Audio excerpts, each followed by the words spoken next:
pas responsable man boo waxee ñu naan non député bi moo financé bopp député nu mu financé boppam.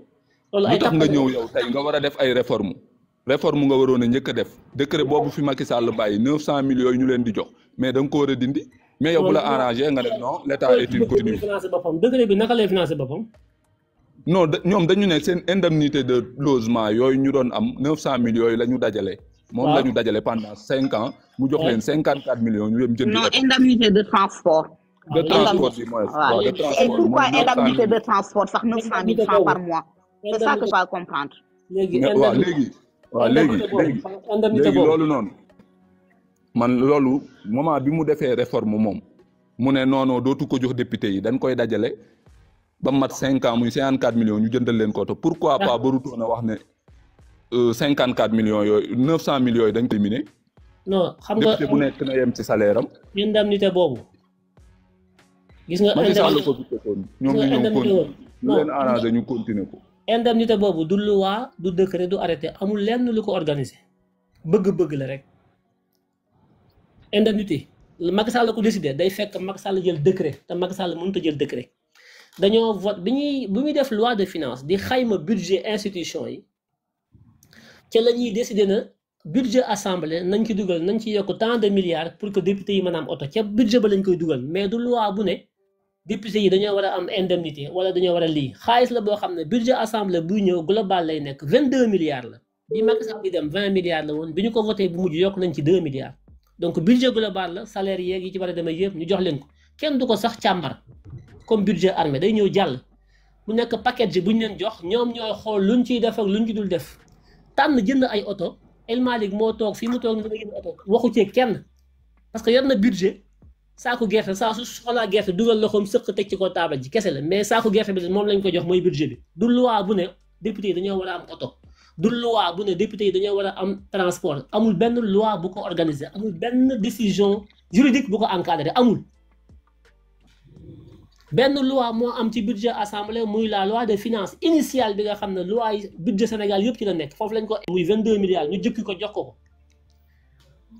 ñoom député yi ñooy toog bureau bi ne lii lañ ciy def lee lañ ciy def gannaaw salaire yeeg yooyu lii lee lañ ciy def loolu yëpp ay avantage la oto ci député Ablaye Wade da koy indi ci nguur gi oto ku ñu jox député bu ñu jox oto Abdoulaye Wade ko fi indi 2000 la xew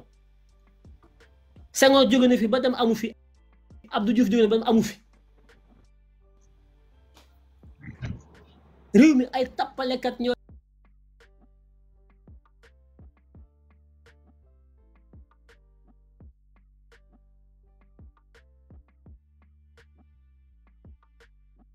fekk ak nit ñu amul xam-xam ñu di leen napp ñu parce que patriote dañoo gis nga ñoom ñi dañoo mën a manipuler c'est des manipulateurs dañuy manipuler patriote parce que patriote comme bëgg nañu rek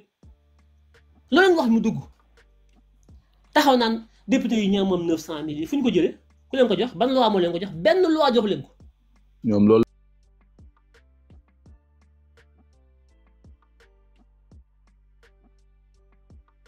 la ñuy avancer. waaw mais parce que dañ leen di manipuler. budget global la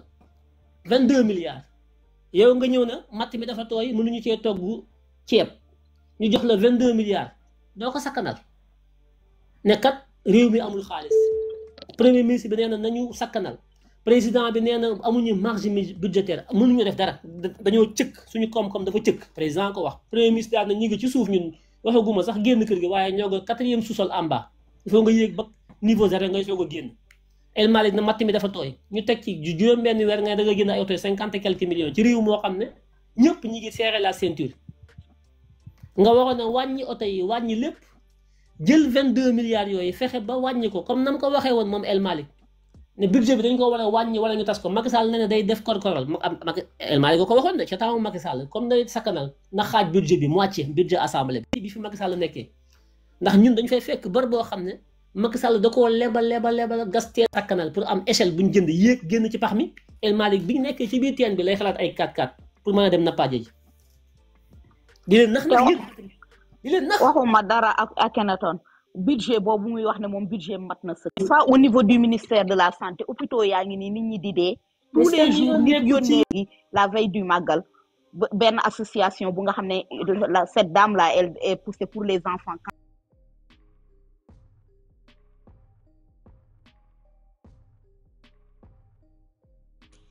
loolu moo am ci réew mi. ñoom seen yoon nekku ci ñoom topp yooyu de député yi parce que am na ñu ma ci weranteel sama ay xarit ma xam leen ñu ànd doon xeex nekk terrain bi tey ay député lañ non dañu war a am oto man leen fu ngeen ko jële c'est ça parce que ñun xam nga dañuy dem terrain bi dañuy may leen fu ngeen di dem ngeen takk sareetu mbaam mais oui te ñoom ñëpp dañoo jóge ci ay communauté rurale yooyu ñu jógee ne serait c'est ça ne serait-ce que ce matin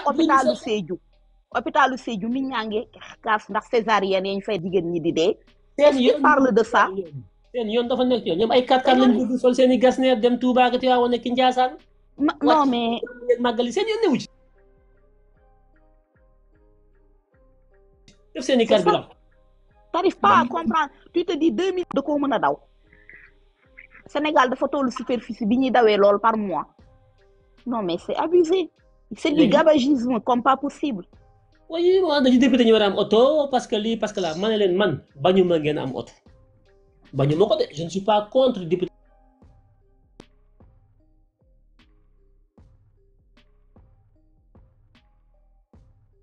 millions mais vous vous rendez compte njëgu oto bi kese carburant bi ñëwagul chauffeur bi koy dawal ñëwagul ak entretien oto bi entretien bi ñëwagul ah oui bi ma ko calculer ça fait 5 millions sur les 5 ans oto bi loolu lay dëkkee mais Akhenaton nous on est en Europe quand tu prends 50 millions ça fait 65 000 euros est-ce que ñun fii dinañu jënd ay oto 65 000 euros ku ko de France ñu dàq la ku ko ñu dàq la faut arrêter parce que alal booy liggéey doo ñëw di ko jël di ci jënd di ko dilapider comme ça entre temps c'est le contribuable maire bi toog ci buntu assemblée nationale di cornet caafam di ko jaay maire boobu da ciy participer te maire boobu bu demee hôpital bëgg a faju day jënd ticket pour mën a dugg hôpital faju hôpitaux yi nit ñaa ngi dee c'est des mouroirs quand tu man du côté de la santé moo ma gën a métti ci réew mi parce que fii ma nekk ci loolu laa nekk mais Sénégal tous les jours tu vois des cas yu nga xam ne tu te dis que ni est-ce que lii mën na exister ci réew hôpitalu Mawzeyni Fawzeyni bu Touba kañ fa teg directeur c'est un ancien de comment ça s'appelle là ki sàccoon xaalis damay fàtte tur yi toujours Mout Diagne Fada moom la ñu teg le nouveau directeur là hôpital Fawzeyni bu Touba ah ils placent leur pion et xaw ma fan nañ leen di jëlee ku ci parti bi dem raw faat ci parti bële ñu teg le directeur nit ñi di dee te hôpital boobu billahi nit ñi ñu ngi sonn bu nga xam ne da ngay waaru entre temps on dépense des milliards et des milliards sur des choses inutiles xeex rek waaw te loolu nag dañ koy xeex parce que suñu alal mooy dem ci doomu aadama yi waxuma alal gi sax nit ku nekk da nga koy xool comme sa moromu doomu aadama mais en fait dafa warul waaw ñoom waruñoo toog di nguuroo ko solu tous les jours la ñu sol tey duñ ko sol ëllëg on s'en fout mais quand même nañu xool baadoola bi nekk ca côté ba ci seen bopp la ñu nekk de Akhenaton li ndaw si di wax ni dama la koy dëggalal di nga hôpitaux yi fi ñuy tuddee sax urgence da ngay ñëw fekk malade yi toog ci biti ñu naan leen xaar leen lal yi dafa manqué conformément au cahier des charges pour que su weer dee boo leen fayee ñu mérite ko il y a beaucoup de salaires qui ne se méritent pas parce qu'on ne travaille pas dans la fonction publique souvent c'est le cas da ngay daw ci bureau di génn l'absentéisme la lenteur dans le traitement des dossiers man j'ai des dossiers foofu ci yenn services yi ça fait 7 mois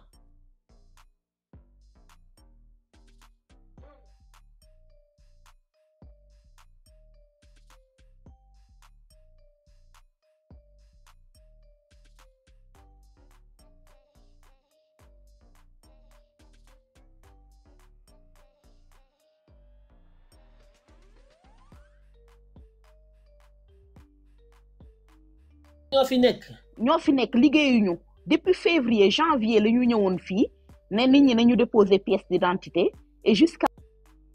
présent on n'a rien reçu janvier ba léegi ñaata mois la pour une pièce d'identité une administration boo xam ne da nga koy bind la tontu nga woo ko téléphone du la jël nga dem fa moo la wëy lii ak lii nga war a joxe nga joxe loolu ñu ñëw ne la non duñ la fay parce que service juridique bi d'accord na mais service comptable ak financier bi d'accord uñu te yow jaar nga fi nga war a jaar yëpp papier yi nga war a joxe yëpp jox la ko état moo la amel xaalis war la koo fay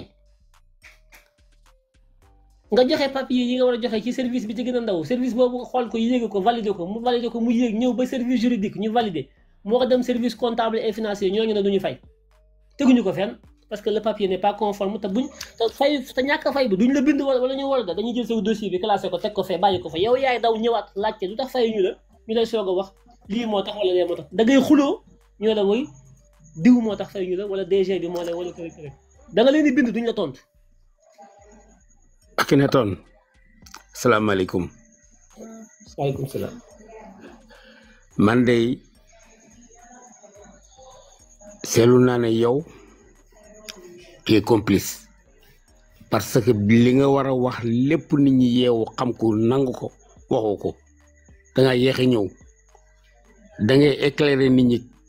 correctement te ñoom bëgguñ kenn éclairer leen ñiy wax ñëpp xamuñ ci li ñuy wax dara. sa live moo gën fukki junne yoon live fu ñeneen ñi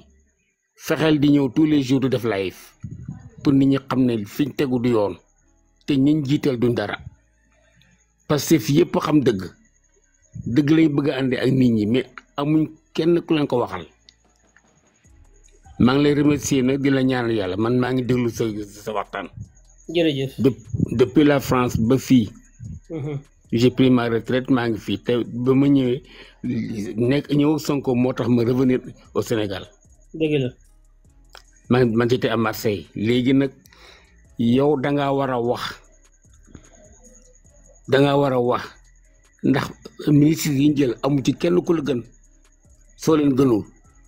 donc yow boo toogee rek lépp yàqu te bu yàqoo te tu seras responsable ndax xam nga li ngay wax. incha allah yàlla na yàlla may jàmm yaa rabbi. amiin papa bu ñu fàtte si. yàlla na yàlla may kontaan. amiin jërëjëf. sama doom nga may kontaan naa ci yow trop. macha allah xam naa ne amul tiitukaay. yàlla may na la xam-xamu diine may na la xam-xamu lu ne tiituloo ñeme nga wax dëgg. jërëjëf te dëgg mooy lépp. macha allah dañu ñaanal rek. ñaan daal la yàlla na yàlla musal ci yàq. amiin. bi jaay rasulullah yàlla na yàlla sàmmal boppam. jërëjëf Guèye jërëjëf. ngir Sénégal di dem ca kanam. incha allah jërëjëf. kontaan naa jërëjëf Kaay Sof moom xam na ma yow na yaa ma xamuloon. wax nga dëgg. waaw jërëjëf yal na yàlla taxaw yaar bi. jërëjëf Guèye. xamal ne le prochain remaniement bëgg naa la cee gis yow. yàlla baax na yàlla mën na lu ne. te yàlla na ko yàlla def yaar bi yaara bana ci barke guddi ji ak weer wi. amiin Guèye. jërëjëf ñu fanaan jàmm. incha allah jërëjëf. macha allah ndeysaan. waaw cey àdduna ngoog waaw. li mu wax mooy dëgg de. li muy wax mooy dëgg. waaw loolu moo tax mu tubaab est-ce que dëgg googu. say live dañuy am habitude di ko déglu situation yi ñuy dund ba nga ko waxee ci reddition des comptes mooy sa live bi nga defoon 5 heures de temps moo am ni da nga koy tegaat YouTube sax ñu bari di ko seetaan di apprécier. wax nga dëgg daanaka dañuy rek tey wax ji day mel ni tey.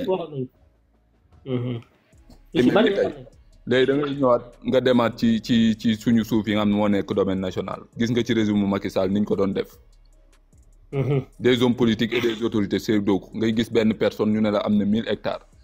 ci suuf yoo xam ne dañ ne délibération sax c'est interdit article 463 xaw ma 423 code pénal di ko interdire ci régime Macky Sall ñi ne impôt et domaine ñooy joxe gars yi papier yi ñu jaay ko benn personne di ci am ay 1000 hectares.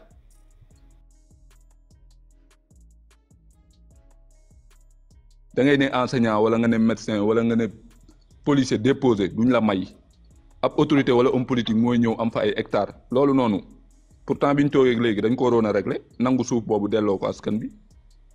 yi ci bari déggatoo ñu wax lu ci jëm am na commune yoo xam ne renseignement généraux dem nañ fa def seeni enquête par la suite déggatoo ci dara te man yooyu moo taxoon ma doon xeex man damaa bëgg jubal jubbanti xeexuma pour ay poste xeexuma pour ñu jox ma xaalis xeexuma pour tous man am naa chaîne YouTube boo am mu ma neexoon fa laay toog di wax lu ma neex te dama ko daan def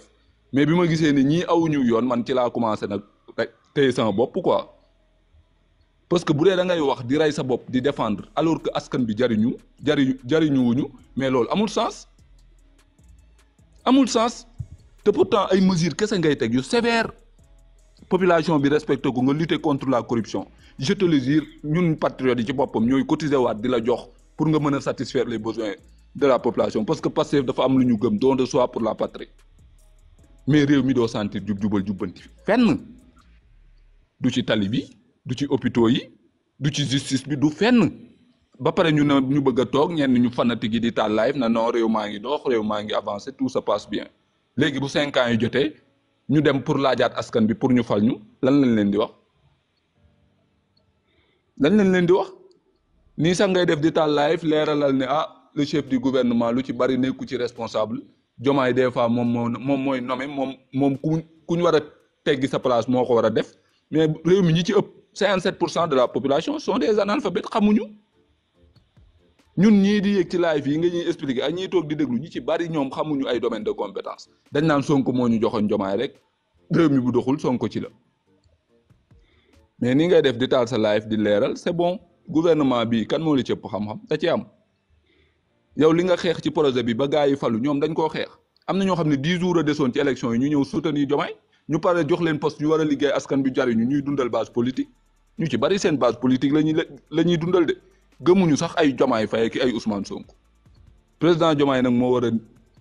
xoolaat boppam déglu ji premier ministre Ousmane Sonko ak conseil yi ko patriote di jox parce que bu ko deful moom bu mu fi xalaata toogaat moom résultat moom boo ko deful cim réew bul xalaata laajaat mandat parce que maire yi ñu doon jox ay bourse sociale nga dakkal ko dañ lay mere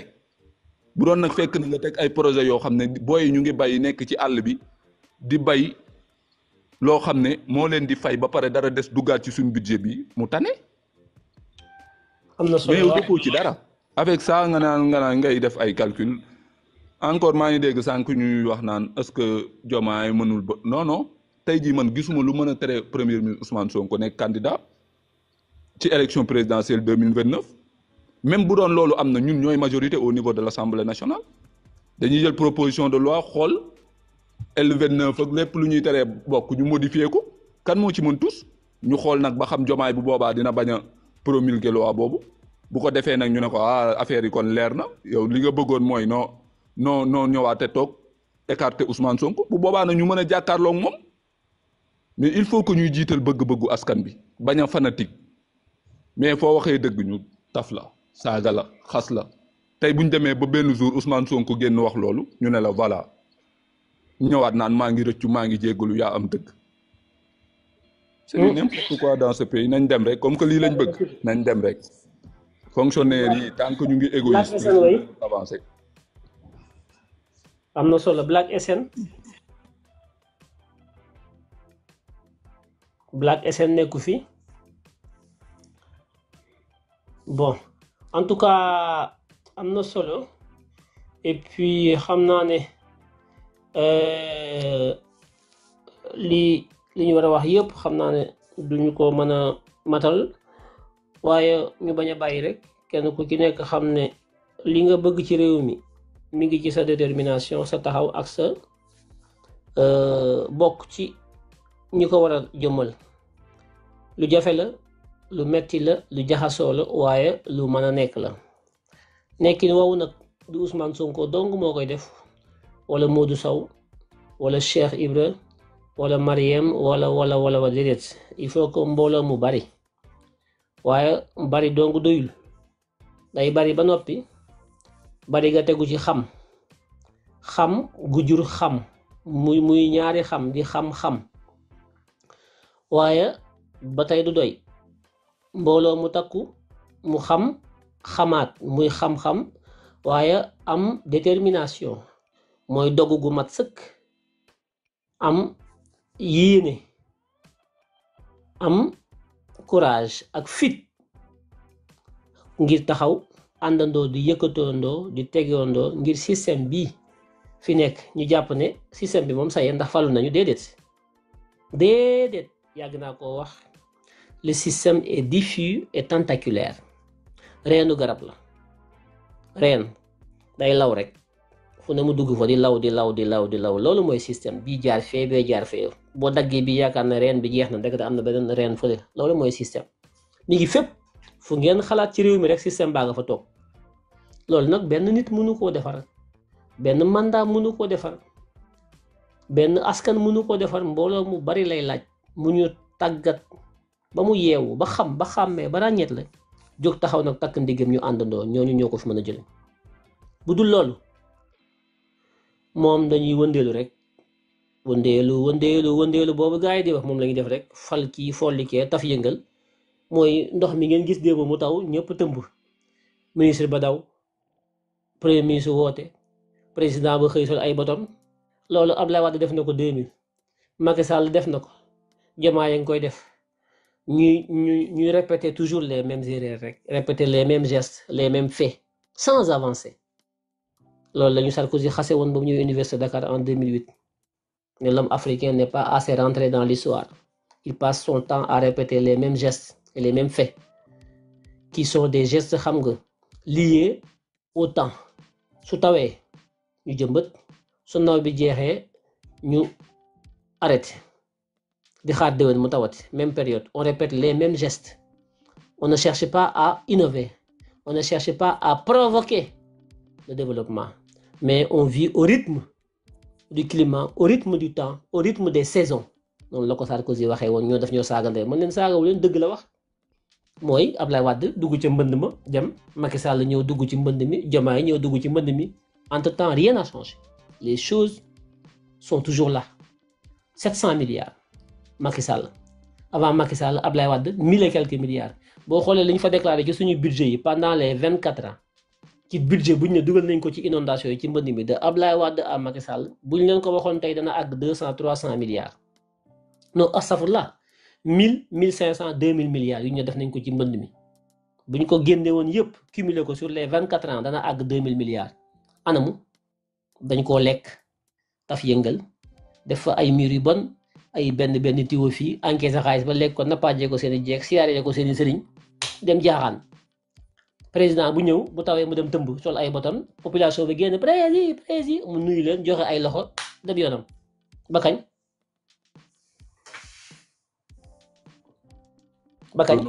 loolu noonu Akhenaton est-ce que xam nga moo amaat ci suñ 54 milliards yi.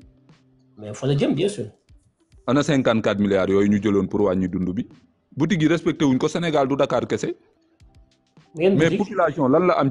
am ci ñi koy jiite lan la am ci dirigeants yi lan moo tax muy fay impôt ak ay taxam pour lan la bu demee ci boutique bi njëg gi yomb bu demee di faju affaire yi yomb bu amee problème dem justice ñu respecté loi mais ana 54 milliards yooyu parce que man résultat laa xam de man moom ay résultat laa xam moom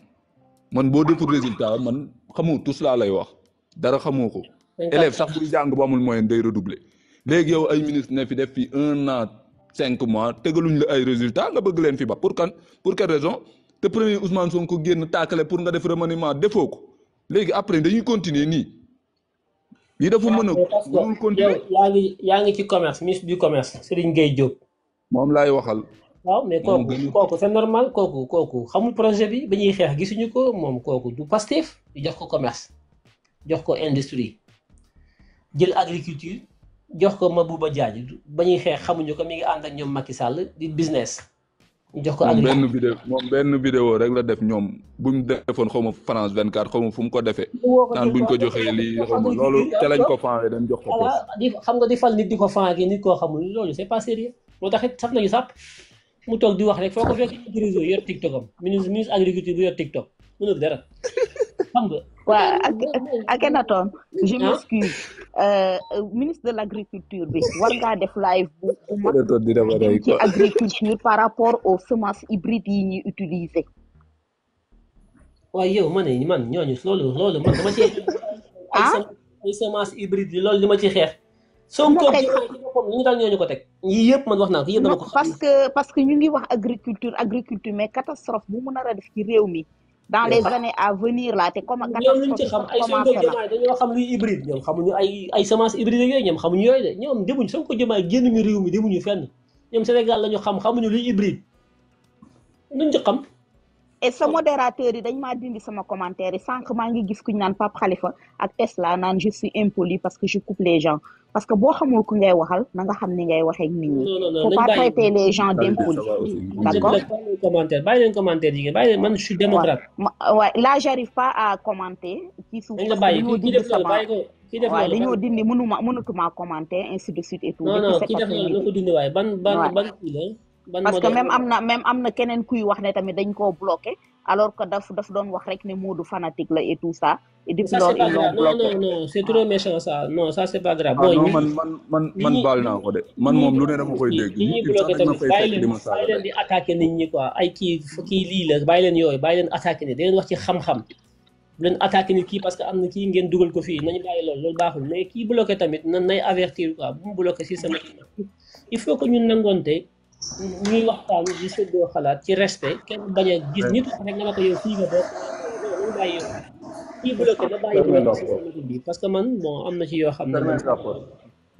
nañu laayante biir daal voilà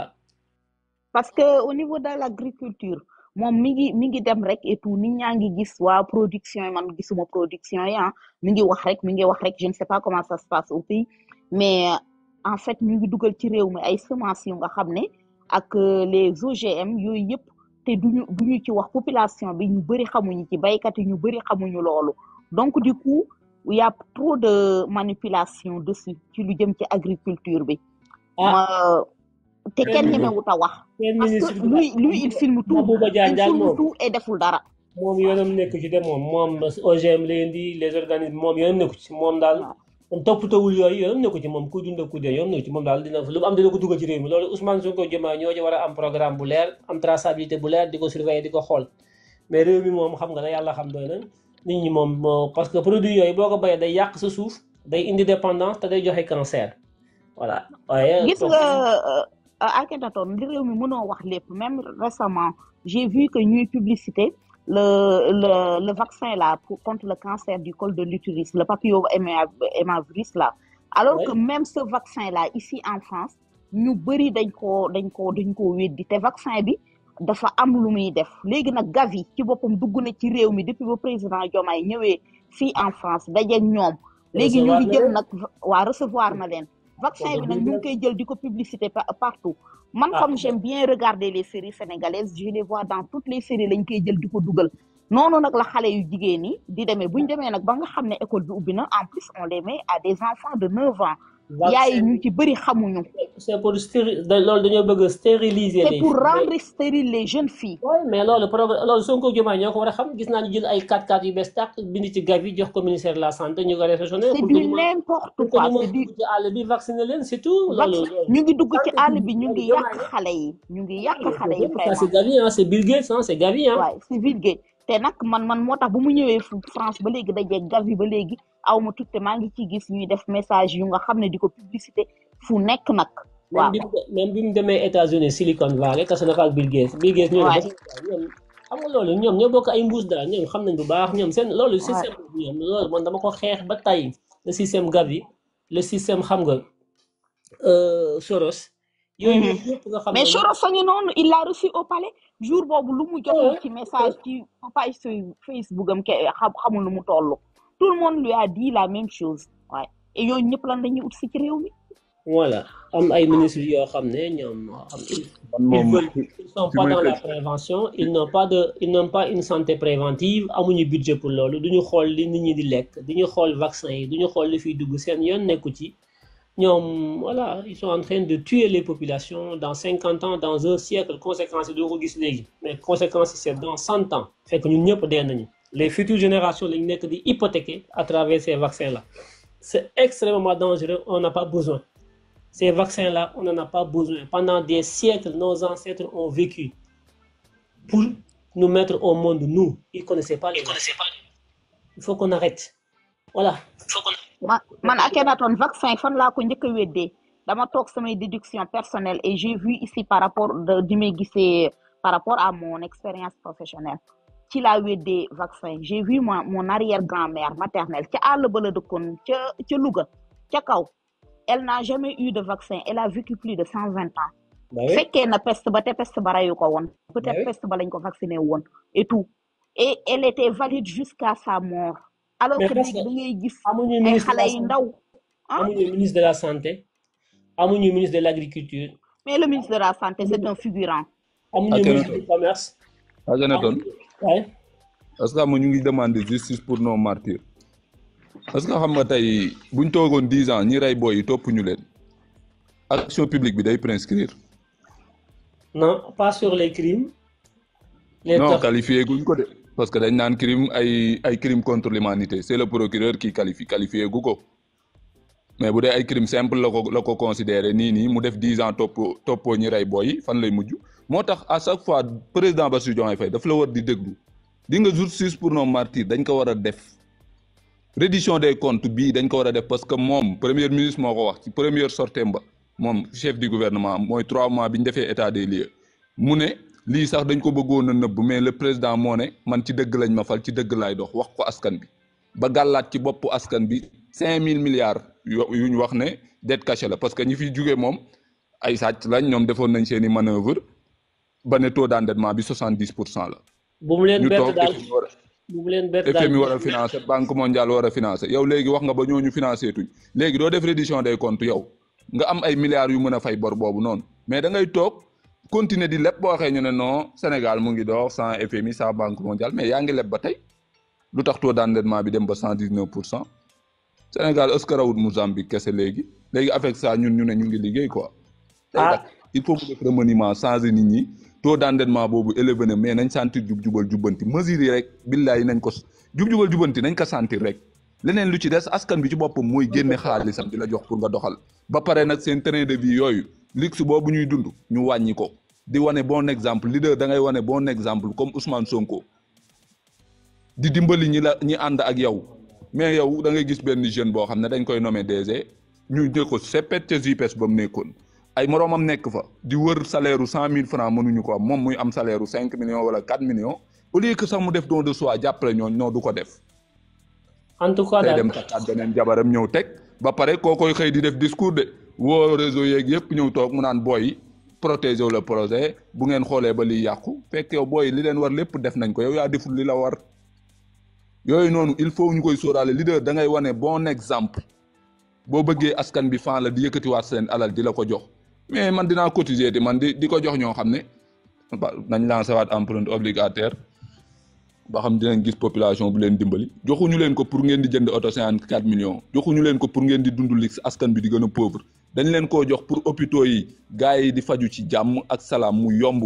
urgence yi ñu respecté ko mais da ngay gis ko am drépanocytose SS ñëw war a dugg ci biir urgence bi yàq yi di metti ñu ne ko non lal dafa manqué toogal foofu mu toog ci bunt bi di jooy léegi avec ça ñu ne réew mi mu ngi avancé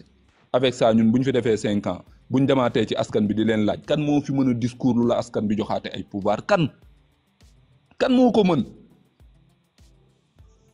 président Bassirou Diomaye Faye na déglu ngir yàlla def remaniement ku deful résultat faxas ko xale buy jàng bu amul moyen day redoubler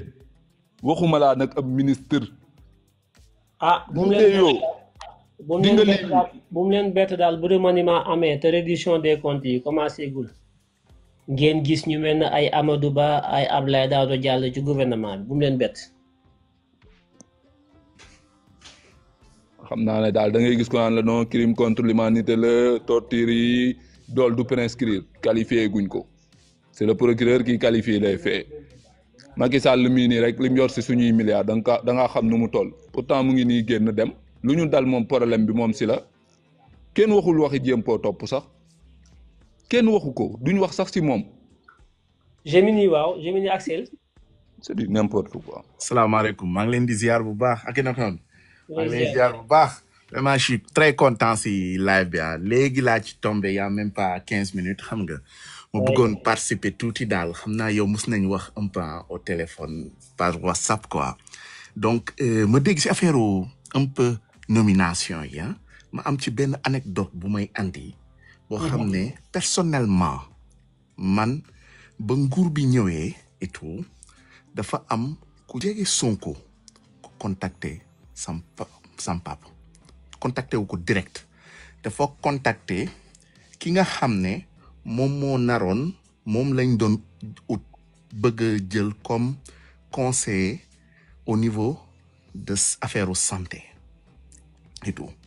waa ji mu ngi nekk au niveau de l'USAID il a un gros poste kooku lañ waroon jël mu nekk le conseiller bii di le conseiller de Sonko quoi pas de la présidence mais du ministre et tout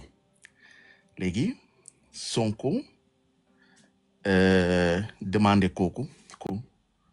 il n'était pas intéressé parce que xam nga les postes de USAID c'est des postes yoo xam ne nit ki ay 15 millions ngay am par mois et cetera c'est des postes à gros avantages et tout il n'était pas intéressé là mu ne ko man de xam naa benn nit boo xam ne de moom laa gis mu am expérience ci domaine santé publique moom laa la mën a conseiller ngeen jël ko moo conseiller leen mu doon sam pap un jour mu ooma maa ngi liggéey mu ne ma envoyé ma sama parce que dama ko jëndaloon benn Mac mais comme que il était pas habitué à l'environnement OS mu Windows la mës a liggéeyee et tout il vient de prendre sa retraite mu ne ma envoie-moi mon CV faut que je me modifie et tout mu ooma insister nag fekk maa ngi liggéey et tout ma ne ko ok maa ngi bureau mu ne ma non c'est urgent est-ce que tu peux te déplacer ma ne amul problème mu génn xam nga defaral ko CV mu ne ma enlève-moi ça envoie-moi ça ma ne ko mais père yow fekk moom mu ngi doog a jël retraite am doog a jógee màkk xam nga mu am chantier bu mu doon tabax à Kolda et tout su may wax nii sax Akhenaton di nga ko xam parce que wax ngeen peut-être bu jaarul ci wax bi xam nga exactement après mu ne ma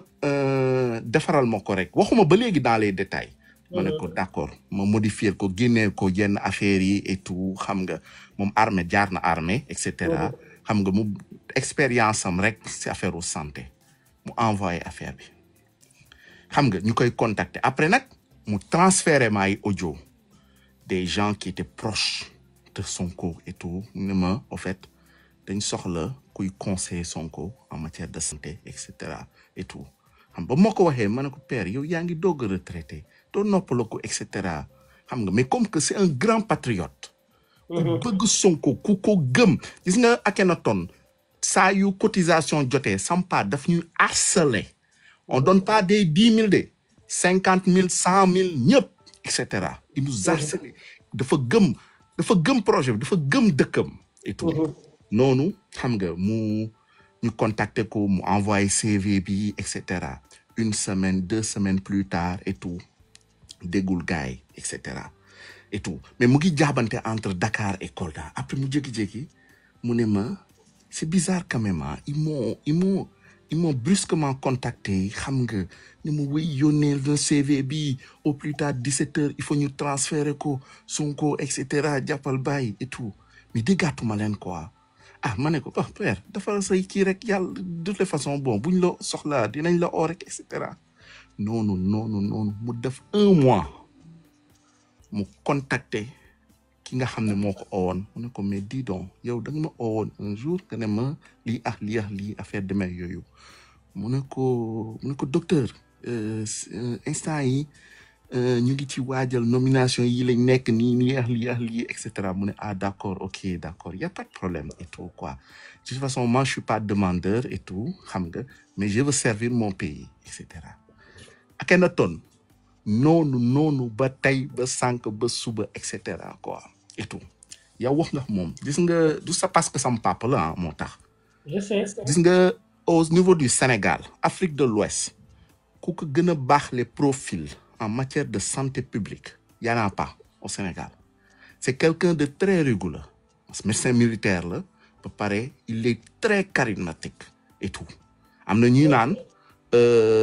c'est pas quelqu'un qui peut se faire contrôler par Sonko moo tax et cetera et tout mais après dafa am ñu ko contacter ci suuf di ko wax ay kii mu ma dugg ci détail parce que xam nga rek ñi moom dañuy aar live yi et cetera xam nga mais j'ai su que man mënu ma woon gëm ne gouvernement bi bu ñëwee dina am ñu leen di contrôler bien sûr mais man personnellement ba ma gisee li Sampa ak li xew affaire nomination et puis li ci gën a graaw ki ñu nommé ministre de la santé bi ñu nommé c'est un économiste en santé jàngul sax santé publique est-ce que xam ngeen ne bañ ko nommé bañ ci tegee ay peut-être 1 semaine si la dem inscrire en santé publique au CESAC professeur agrégé bi nga xam ne moom moo koy jàngal santé publique moo oo Sampa ne ko kii ñu nommé léegi il vient de s'inscrire dans le programme de santé publique Ouais. donc tey est-ce que vous pensez que tey li xew nii xam nga maa ngi dégg gars yi di wax affaire santé bi et cetera et tout xam nga est-ce que vous pensez que c'est normal li xew nii comment ça se fait que des gens aussi cultivés ñu xeex comme ça ñuy nominer ay nit comme si xam nga affaire yi ay partage de gâteau la or que c'était pas ça le but. Man, j'étais dépassé quoi quand je vois certaines nominations. Ça marche, même à la primature, c'est comme ça que ça marche. Exactement, mais non, le demain. Sonko du ko sax yëg mafia baa ngi autour ñoo ko wër yëpp le système là. Mais c'est extraordinaire. Man de gëm naa ko de moom. Man moom ak li mu dund nii. man dama ko dund ak ay ñu bari ñoo xam ne dañuy am dañuy subir ay injustice ñu bind Ousmane Sonko du ko sax yëg. Exactement. waaw dañ koy bloqué. Exactement, effectivement. léegi boo jaaree feneen ba mu yëg ko nag da ngay gis day réagir mais yu ci bari du ko sax yëg ce qui fait que nit ñi dañ koy mere yaakaar na il est indifférent. am na ñoo xam ne ay ponkal ñu ne ma non ñun lii ak lii moo ngi dal ñu bind président tontuwuñu ñu bind premier ministre te ñoom jubal ma leen est-ce que jot nañ seen kii ñu ne ma merci beaucoup Akhenaton. gisee nag man am na ñoo xam ne dañuy yaakaar ne jot na ko daf leen tontu faalewul ñoom léegi ñoom dañuy découragé na ñii nekkul ci jubal dañuy naxaat. Man loolu laa wax sampa ba bés ni ki tey xam nga daf ma ne carrément ñii dañ yebaate ñii luñ doon wax ni c'est des blabla ma ne ko non père kii yëgul mafia bi autour et cetera. waaw dafa am mafia bu nekk ci buntu bi ci suuf. mais mafia bu graaw la mafia bu graaw la quoi et man j'ai été très déçu quand même si Diomaye quand même quoi parce que gëm naa ne am na nomination yu bëri yoo xam ne Diomaye la et tout quoi xam nga xaw moon ne nag au début man sincèrement parler bañ ko jëlee pour mu jiital ñu man j'étais contre sama réaction mooy lan déedéet il n'avait pas l'étoffe pour man xam nga mais on n'avait pas le choix et cetera mais léegi affaire yi ngi prouvé wu affaire yi mu ngi dafa mel ni dañoo génnee benn Macky Sall et puis andi koo xam ne dafay tâtonner xam nga mais man je suis dépassé man je suis dépassé et puis dama xaw a tiit un peu quoi parce que bu dee mafia bu mel nii mooy dem ba diriger ba Sonko mënul gis yenn affaires yi alors là c'est grave. Ça c'est la manifestation du système. Voilà un élément du système. Ça, ce que tu décris là, c'est le système. Ah oui. Les gens, ce qu'ils savent faire, c'est pas eux qui sont nommés. On a nommé que des médiocres. Ah oui. C'est la médiocrité qui est choisie. La compétence est toujours reléguée au second plan. Ceux qui savent faire ne sont pas désignés. Ça, c'est le système qui s'arrange comme ça. Le système s'arrange de façon à ce que ceux qui tapalekat yi ñoom ñooy déglu ñooy démerdé wu ba falu mais ñi xam man ñooñu kenn du leen fal. Effectivement. Man je suis choqué man damay toog des fois ma ne waaw comment on va s'en sortir comme ça parce que Sonko il n'a pas les yeux partout il peut pas tout gérer et tout. C'est ce que je disais tantôt, il ne peut pas tout faire. Il lui faut beaucoup de Sénégalais conscients, engagés, mais compétents pour pouvoir y arriver. Lui tout seul, il peut pas être partout. Il ne peut pas. Exactement. Il a choisi des gens dans son cabinet. Laisse tomber. Ils sont dans des trucs mais extrêmement louches. Ils sont pas loyaux. Ils bloquent des fois des trucs. Certains sont surtout dans le cabinet de Ousmane Sonko. Ils sont de mèche avec certains ministres, avec certains DG. Souvent des intérêts, ils bloquent les affaires de PM du ko yëg. Nga fay bind benn affaire mu concerne benn directeur général wala benn ministre fekk xamante na ak le cabinet. Jot nañ fi benn document diw moo ko bind te concernant sur tel ou tel pour le PM kooku na ko bloqué mu bloqué ñu am fu ñu jaar. Ah oui. Quand même. Wala même waxool ko gis na ça c'est le CV de diw dafa war a yéeg PM bu yéegee mën na ko jël mu bloqué CV bi woo benn xaritam bu am à peu près le même CV wala CV la mën na ko jox ma sa CV. Exactement ki ñu nommé nii ma ne la ki ñu nommé conseiller santé bu Sonko. Ce jeune là il vient de s'inscrire bañ ko nommé ñu ne une semaine plus tard la inscrire au CESAC la xawma en santé publique. Est-ce que c'est-à-dire problème boobu li ko indi mooy booy xool ñi nekk ci commission bi saytu sax ñi ñu war a nommer buñ paree jébbal ko Diomaye ña fa ëpp Pastef nekku ca coalition Diomaye bi la lu nu naqari ci réew mi pour vous dire vrai ñooñu ko teg gëmuñu président Bassirou Diomaye Faye gëmuñu président Ousmane Sonko. Ousmane Sonko nag il n'a pas mis les gens de Pastef à la primature. waaw loolooy problème bi. ñoom rek ñoo ko wër ay fonctionnaires ak ay ñoo xam ne ñoom seen système la ñu nekk di dox ñooñu ñoo ko wër c'est tout. loolu mooy problème bi. ay da ngay xool rek problème bi daal Sénégal yëpp ce sont les fonctionnaires. lépp dañuy gis ñu tegal entreprise yi tolluwaay ne leen fay leen impôt ñu fay impôt de ñu war ko dugal ci keesu état ñu ne noonu nañ ci génn xaw ma fonds ko ma pour ñoom te ñoom seen i salaire dafa normal moment boobu enseignants yi ñu ngi rey seen bopp nekk ci àll yi du ñu am sax 200 000 wala 300 000 yu mat yow kuy am plus de 700 000 wala 1 million nga koy am comme salaire looy doy ay fonds chaque 3 mois ñu la koy jox xoolal fan yi greffier yi nga xam ne dañoo génnoon ne dañuy xeex ak fi réew mi toll yow Sénégal ni mu mettee nga war a liggéey pour satisfaire les besoins de la population def don de soi yow ngay xeex pour des raisons personnelles moo tax li leen na nouveau régime def je suis content bi weer deewee fayuñu leen dara dañoo delluwaat ci seen liggéey 1 mois décrété nañ ko fi di grève di viser que seen propres intérêts fonctionnaires yi ci réew mi ñoo yàq réew mi pour vous dire vrai ñoom ñoo koy yàq tàppalekat yi te ñoom la ñuy jox suñuy impôt ñooy séddoo suñuy suuf ñooy def lépp ils ne travaillent rien toog si seen bureau yi di bind ay PV rek di sonal nit ñi dara defuñu ko si réew mi. Contre live sur ça sur la fonction publique moom it def na l'état des lieux les états généraux de la fonction publique wax na ci génn na dajale na leen wax na lu bare bari salaire yeeg absentéisme bi ak inefficacité beeg défaut de culture bi nekk ci les fonctionnaires ak le fait que amuñu la culture de l'efficacité du service public la morale dans l'accomplissement de la mission. Parce qu'un fonctionnaire, c'est pas n'importe qui, c'est quelqu'un qui est investi d'une mission de service public. Service public, c'est un sacerdoce. Femme noblesse bi nekk ci biir citoyen bi ñëw am service bu mu demander constitution bi may ko ko muy ay àqam mu def requête demander ko nga war ko ko defal convenablement jox ko ko mu dem parce que dafa am lu muy fay day fay ay impôt bu ñu lebee moom mooy fay bor bi te loolu yow ci lañ lay fay nga taal climatiseur bi naan kafeem ci dooleem nga ko naanee moom contribuable bi sa jabar bi ngeen nappaaje ganaar yi mu leen joñal ci contribuable bi nga koy nappaajee mu ñëw soxla service war cee fay nga di ko daw lool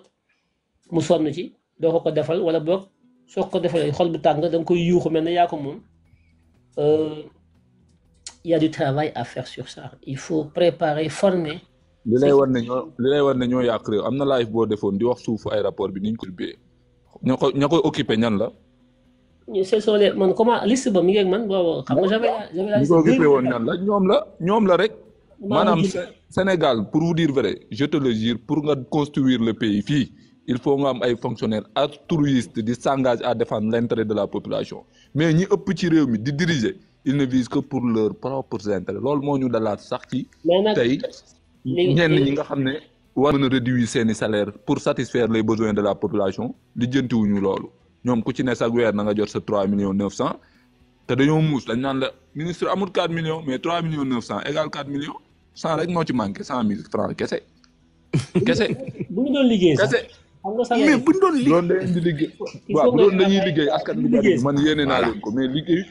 et puis ñu am compétence yi aussi parce que man je m'attendais à ce que quand même bu ñu joxee yenn postes yi ñu jox ko à des gens yoo xam ne xam nañ ci compétent nañ et cetera xam nga mais c'est vrai que au début. mais nag ça c'est sénégalais ah. gis nga dafa xam ne moo xew ci Senghor xew ci Diouf xew ci Wade xew ci Macky même Pastef loolu la fi xew ça c'est le népotisme même gis nga fii. Pastef France gii xam nga am ku ne sànq xawma am na Isidore mi ngi jël ay bokkam ça c'est sénégalais c'est du népotisme. népotique. xam naa diw kër kër jàppat bàyyi non duñu xool ko xam ku compétent ku am conviction ku mën a duñ ko def kenn ku ci nekk te li ko waral pourquoi y a le népotisme parce que on ne cherche pas à travailler on cherche à gagner un salaire c'est différent. Quand tu cherches à gagner un salaire peu importe le profil tu n'es pas dans la rigueur de la qualité du profil tu t'en fous essentiellement dama toog ci siège bi weer dee nga fayoo ko parce que l'objectif ce n'est pas le travail à fournir l'objectif c'est le salaire à percevoir Parce que nous sommes une société complaisante, une société hypocrite, une société boo xam ne vendredi jumaa yi day fees dell dem màkk gi ñëpp di buuxante màggal gi gàmm yi ku nekk yi siyaare mais quand on pose des actes on se demande si nous sommes des musulmans. Nous vivons dans cette contradiction perpétuelle. C'est parce que dañoo xam que pël di julli di wax yàlla di wax lu la ñuy wax ko te bu ñu jëfee xamuñu nécessité lañ xamul nécessité lu mënul ñàkk donc yooyu dirigeants yi xamuñu ko voilà sama benn mbokk def maa woo na ma sama doom dañ ko jàpp mu ne ko lu mu doon def mu ne ma wëy dafa nekkoon nag ay xaritam ñu rabaas leen dëgg dañu dañ doon tux yàmba ñu boole leen ñoom ñëpp ana mu ne ma jàpp nañ ko dañ ko war a àtte donc am nga ay relation boo ci mënee woote yooyu mën na ko du ma ci woote lu tax yow xam nga diw xam nga di mën a xam naa leen koy mais du ma woote koy woo sax parce que loolu lañ tàmm dañ ko tàmm moom ngay woo du ma woo kenn du ma woo koy woo sax laa xam voilà na dem ñu àtte ko buñ ko àttee buñ ko bàyyee baax na buñ ko téyee mu toog foofu ba pare génnaat bu ëllëgee dina xool ñu muy fréquente ak lu muy def ndax day tux yàmba wala tux yàmba ndax ñeneen ñi la wala mu tux sax et puis am na ci loo xam ne man ne ko man mënuma ko man mënu may woote ci dëgg di woote ci jub ba noppi di demander intervention loolu du ma ko def wax dëgg fa yàlla léegi nag loolu mooy problème mu Sénégal buñ tegee injustice bu ma ciy jariñu ma ne ok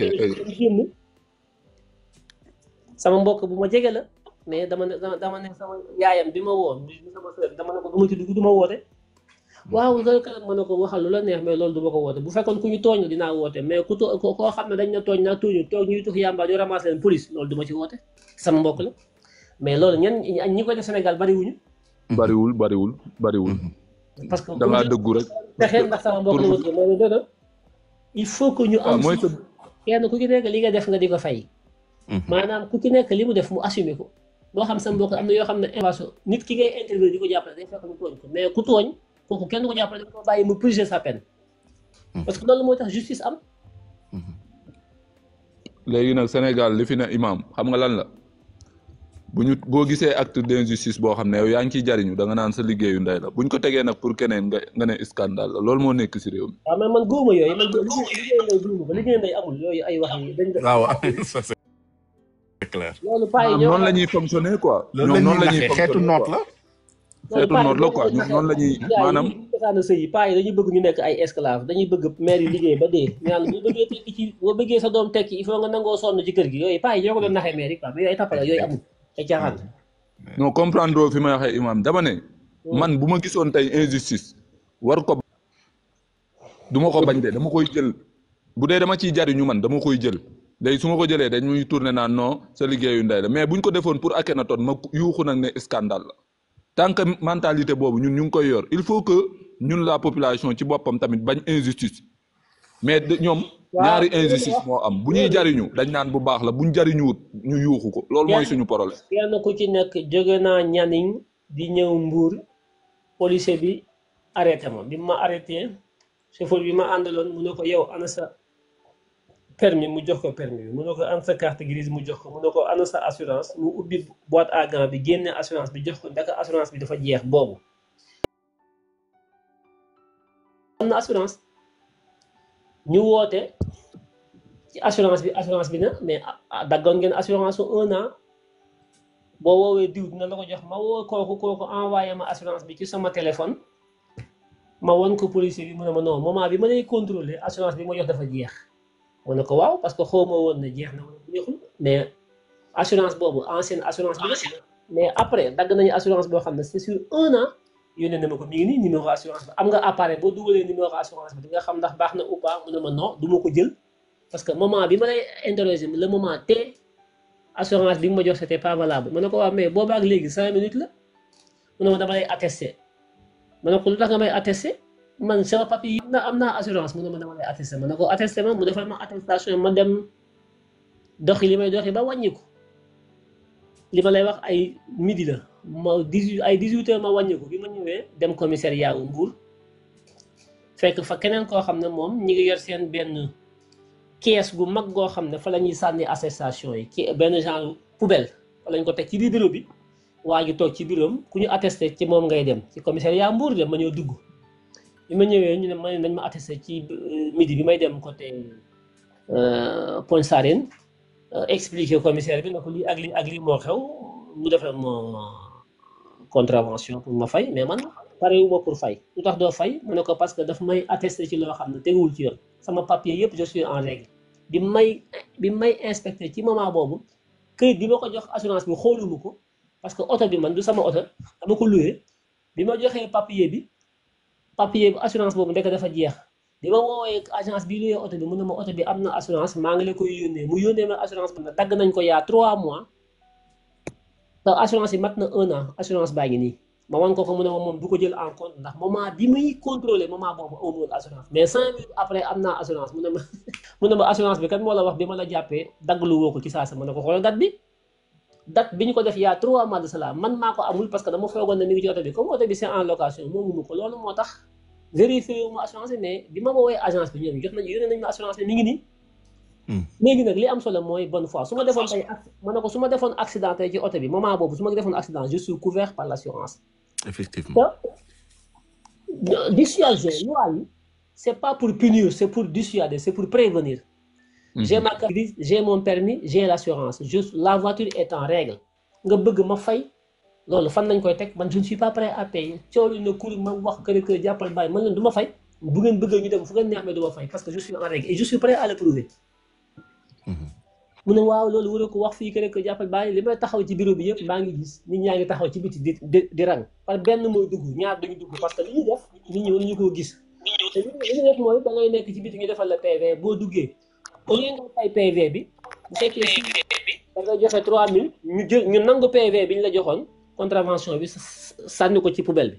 nga fay sa 3000 dem may leen man du ma fay xalaatuma fay te di ngeen ma jox sama papier bi mu waxee loolu benn mille la bëggoon wax commissaire bi ne ma waa d'accord léegi li nga wax yëpp déglu naa ko yenu na maanaam ñun nekkuñu fii pour di appliquer benn décision systématique man yàgg naa fii chauffeur yi des fois bu ñu ñëwee dañ leen di déglu léegi-léeg chauffeur bi mooy def infraction mooy tooñ effectivement mais léegi-léeg tamit ñun ci suñu biir agent yi am ñoo xam ne li ngi def tegul ci yoon ma ne ko d'accord lii ñu def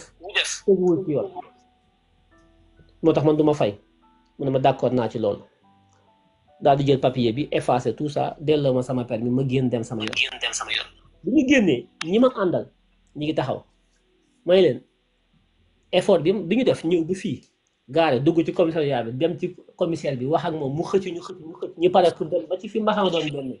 effort boobu ñu def moom la Sénégal ñu bari dul def te lu tax duñ ko def mooy ñenn ñi xamuñu seen droit ñeneen ñi même suñ ko xam dañ naan dañoo yàkkamte amuñu temps di yéege ko wàcc nañu joxe 3000 dem yow mi joxe 3000 bul xaar Ousmane Sonko wala Diomaye réglé la ko de yow yaa ko war a réglé loolu c'est à ton niveau da nga ko war a lànk mais pour nga mën ko lànk il faut nga xam say àq ak say yelleef benn il faut que mu jaral la ko nga yéege ko wàcc xeex ak ñoom ñaar il faut que nga mën a jaamaarloo il faut que nga xam say àq ak say yelleef il faut que nga am détermination xam ne loolu Ousmane Sonko ak Diomaye duñ la ko yaa koy xeexal sa bopp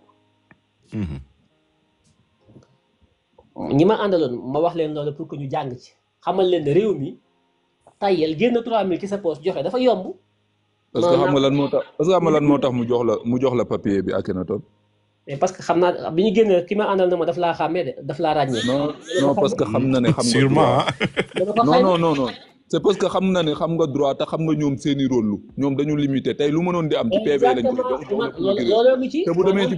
procureur da lay jox dëgg parce que am nga preuve. léegi nag bu doon yow xamoo say droit xamoo dara da ngay tiit ñu téye la ca commissaire ba nga génne dara jox leen ñu def seen poche xam na ne kii xam na li muy wax loolu la de loolu la boo fa nekkee di werante ak moom da koy gën a tardeel su ma fa indee contentieux am na rangaa ngi ci biti te benn 3000 bu muy ñàkk ci man bu tegul ci dëgg coow la cay am te rang yi ñi ngi taxaw ci biti naa ko évacuer moom mu dem ñeneen ñi au suivant parce que ñeneen ñoom duñu wax léegi nag boo xamutoon droit xam nga nu ñuy def ne di tiit waaw nu may def ñu ne la lambal poos nga teg dara nga teg ça man na damay xeex de man dem rëbës ak tëdd ci seen commissaire yaay man mais rëbës ay magistrat ñoo la fay yóbbu du police moo la fay yóbbu il faut aussi ñu xam loolu loolu police ci boppam ak loolu gendarmerie la Sénégalais yi xam ma jógee bu ñu ma jàppee na ma ana sa assurance man leen dama koo fàtte yoruma ko wala sama permis dañ may defal contravention suñ ma ko falalee ma yëre ko am naa 45 jours pour prouver ne am sama papier c'est en règle ci site internet bi lay dugal numéro contravention bi dugal sama permis biñ ma laajoon yoruma ko ñu xam ne am naa ko PV bi sauté parce que li leen intéressé mooy nga am ay papier en règle man nga ko fàtte sa kër nit nga. exactement parce que xam nga papier. mais li ma garaaw mooy ngeen laaj ma assurance awma assurance mais am naa ko yoruma ko fii présentement loolu mun leen ci loolu yéen da ngeen li ngeen def racket la ma lànk ko digg naa la. gis nga ma wax la ñàkk a xam say droit moo yóbbee askan bi ba da ngay gis ñaan ñu yore ñoo xam ne ay bor lañ sekk de kenn ki yóbbu ko ci yoon ñu dem policiers yi téye ko ci commissariat bi ne ko boo fay doo génn. voilà te pourtant amuñu droit def loolu.